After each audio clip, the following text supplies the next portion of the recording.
Hey friends! So I posted a vlog the other day and I took it down because I'm like, wait, this is not the purpose of this car. Like, I really wanted to share with you guys, like, okay, what the heck, he looked weird. Okay, sorry. I really just wanted to like do an impromptu video sharing with you guys like how I got this car, what the Lord taught me on this in this process, on this journey, like where I came from versus where I am now. But this is not a video to boast or to brag about material things, period. This is actually to brag on the Lord and his goodness and his kindness toward me. So I'm just in a Walmart parking lot and I'm like, let me just film this video because I really just want to share my story and my testimony with you guys. So let's go.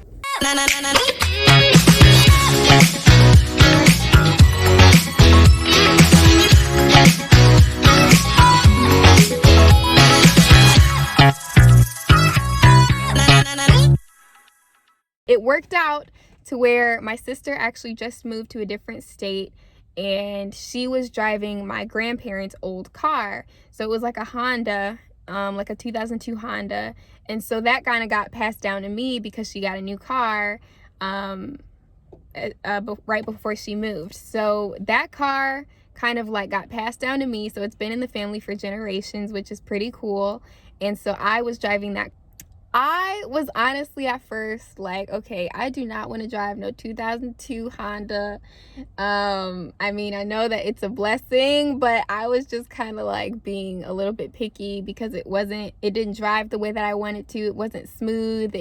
I'm just used to driving like my mom's car, which is like much newer. So I was just kind of like picky choosy about what I was driving. It wasn't until I said, okay, Lord, thank you, God, that I get to have a car to drive. I became grateful and my heart became postured, and I'm like, you know what? First of all, like, Lord, you did not have to provide me with a car, period. But I have a car to get to and from. I don't have to take a train. I don't have to take a bus.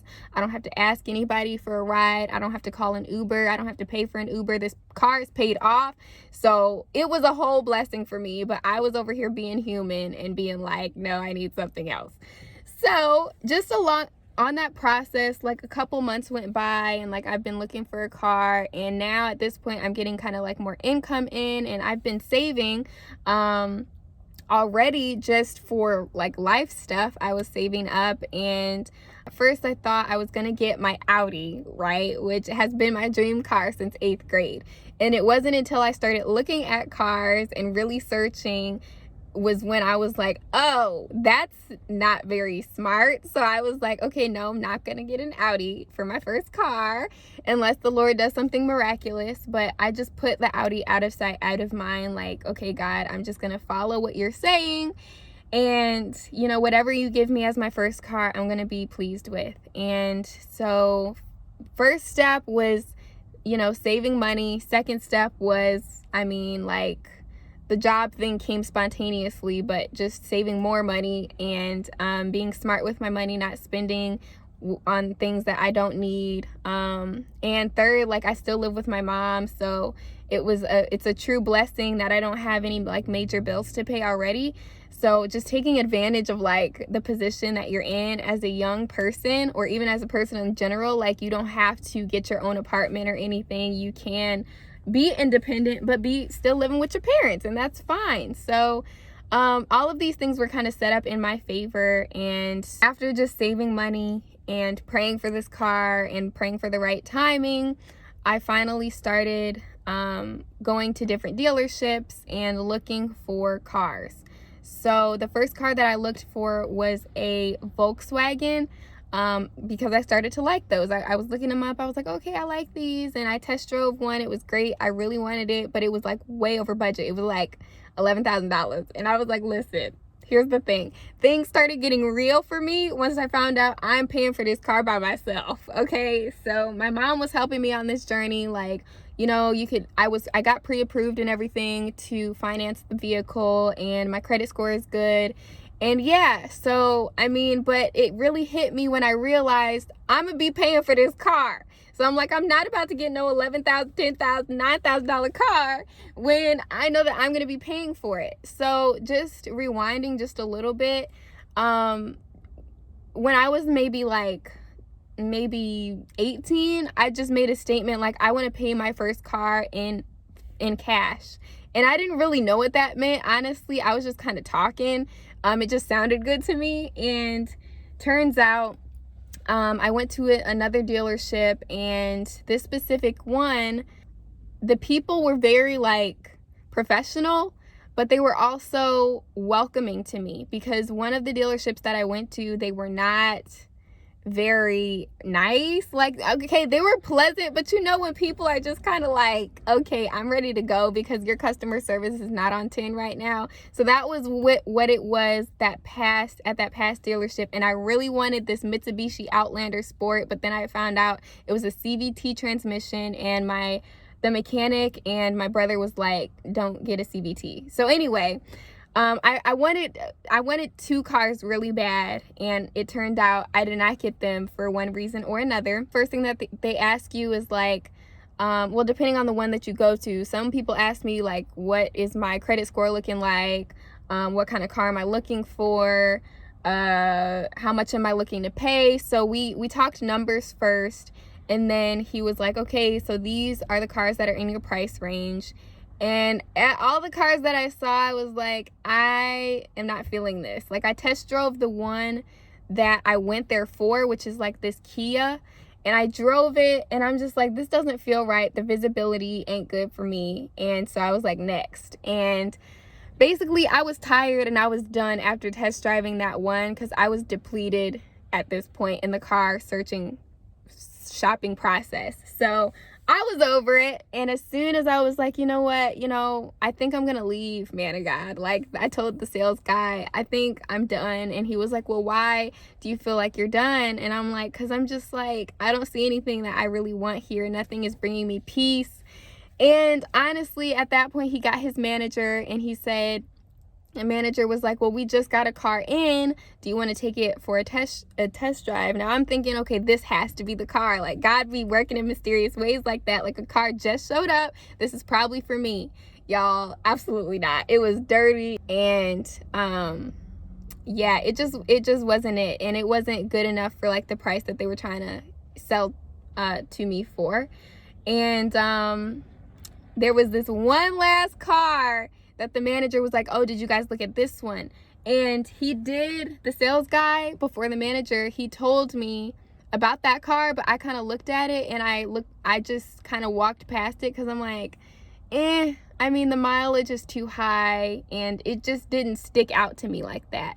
So I kind of overlooked the car that I have now. I took it for a test drive. I said, okay, fine, I'll test drive it. And I would go with my mom.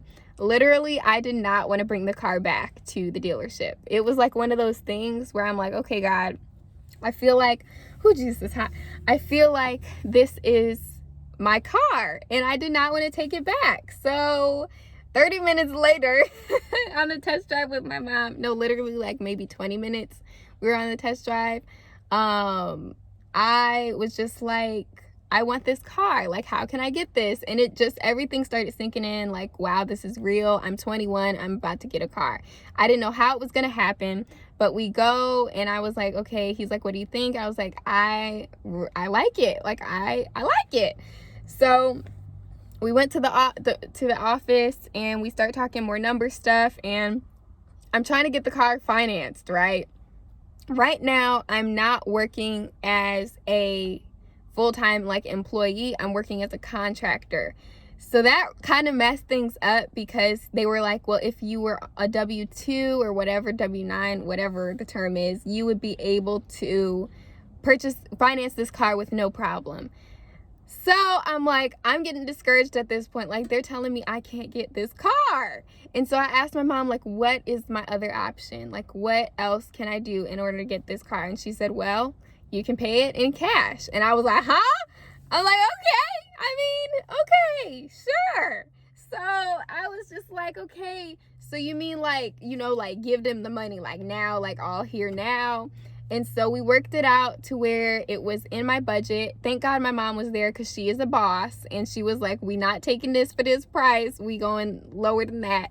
So she worked things out for me financially, to where I could afford the car. So basically I paid half there, and then I paid half that following Monday, like 2 days later, and the car was paid in full. So I mean, that's how I kind of got this car. It was definitely a long process for me. I had to wait, I had to cry.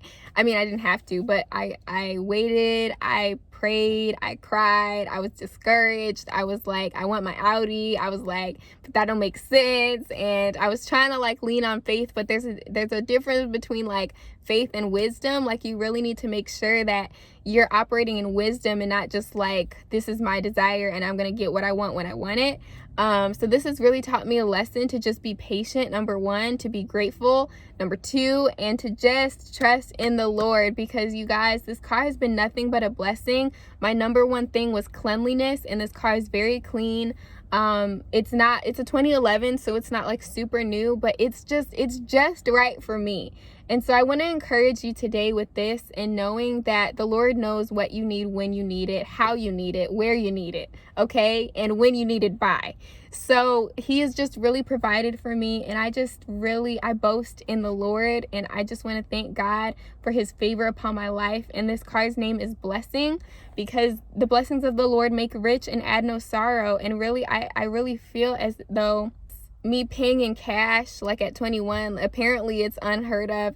But I'm like, it's kind of surreal to me. I didn't know that, I mean, paying a car in full was a big deal. I was just like, okay, let me do this. Like, and this was my desire initially anyway. So the Lord really just came through and spoke and helped me, and I'm not broke. So I mean that's what matters. You feel me? You can't be out here buying a car in debt. Like, and what we're trying to do is not live by the ways of the world, but be transformed by the renewing of our minds. So my thing has always been like, I don't want to follow the customs of the world. I do not plan on being in debt. I declare that I will not be in debt. That's first. I declare I will not be in debt. I believe in wealth. I believe in wisdom.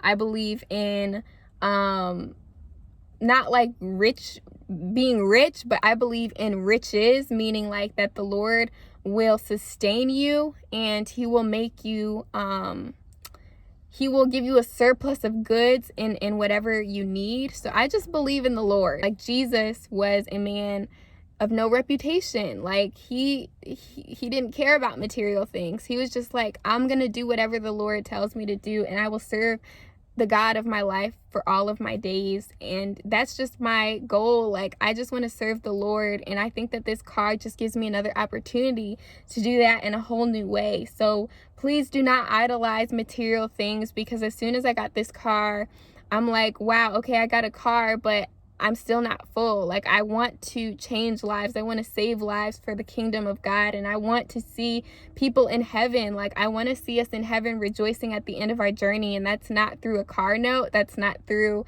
paying a car in full. Like, souls are so much more, and so much more important than anything. Like, so I mean, this is a blessing and all, but I take pride in my God who I serve. So, I want you guys to be smart with your money. I don't want you to just go out here and splurge. You have to save your money. Like, no matter how much you want something, you got to use wisdom. And I'm so glad that my mom even pushed me to be patient, because she knows, like, the nights that I cried, the days that I cried about, like, oh my gosh, I want this car. Oh, and what I did not mention is the car that I had before, that Honda, it actually, someone stole the catalytic converter on the car, and so I was totally shaken up by that. And that's the number one reason why I wanted a new car, was because I felt violated, and I felt like someone took a part of me, honestly, because like I started getting used to the car.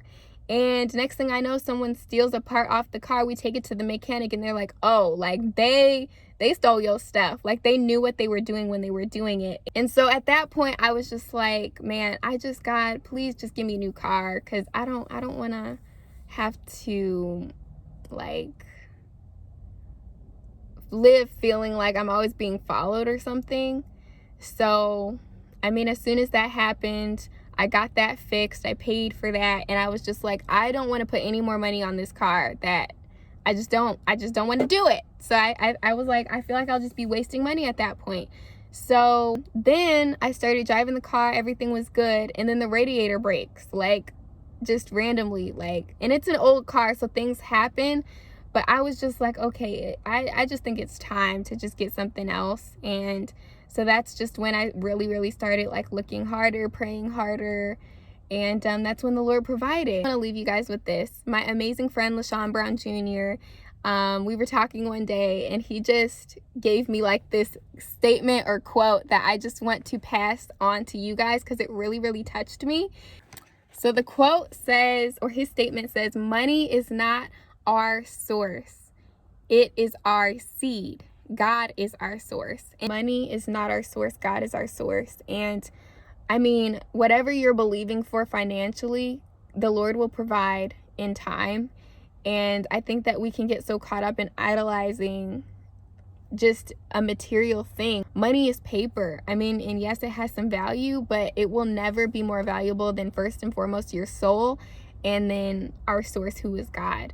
So just remember that, you guys. I mean, I was gonna do more of like a structured video for this, but I'm like, let me just sit down and just tell like truth. Like, I'm not some financial advisor or anything, but I believe in wealth. I believe in wisdom.